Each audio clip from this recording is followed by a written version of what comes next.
What is the Green New Deal? That's really a loaded question because it lacks a lot of detail. My name is Nick Loris. I'm a research fellow with the Heritage Foundation in Washington, D.C.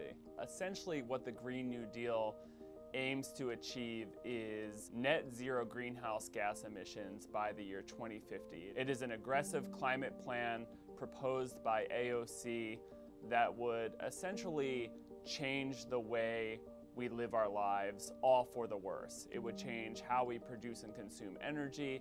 It would change what type of vehicles we drive. It would change how we manufacture goods, how we raise livestock, how we harvest crops.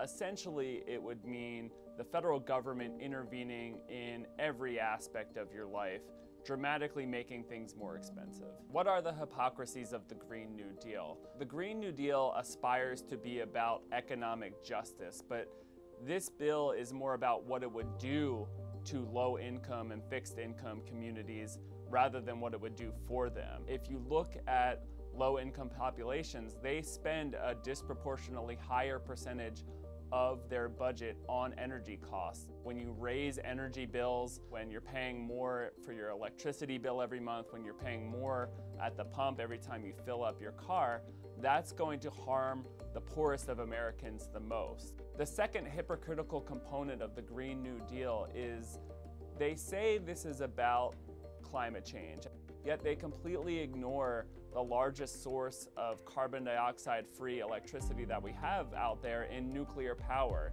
In fact, they don't like nuclear power. A lot of the proponents of the Green New Deal say that nuclear is dangerous, it's expensive, and that we should only focus on wind and solar. This just speaks to how disingenuous that goal of reducing emissions by 100% is, because if it were really about climate change and really about supplying the world with affordable, competitive, carbon-free electricity, you would want as much nuclear as possible because it really is that base load carbon-free electricity that can revolutionize the energy sector. The third hypocritical aspect of the Green New Deal is that it would introduce whole new levels of cronyism and corporate welfare. If they think these projects are good ideas, that's great, but they can invest with their own money. They don't need help from the taxpayer.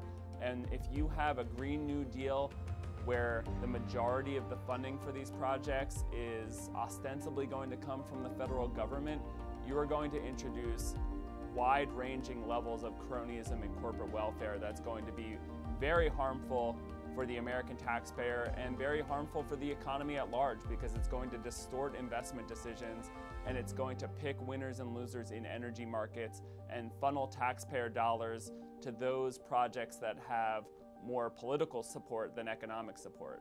A big part is the centralization of power in Washington. If you look at where the left has gone on energy and environment and climate policy, it's about having Washington make more decisions that are better left in the private sector.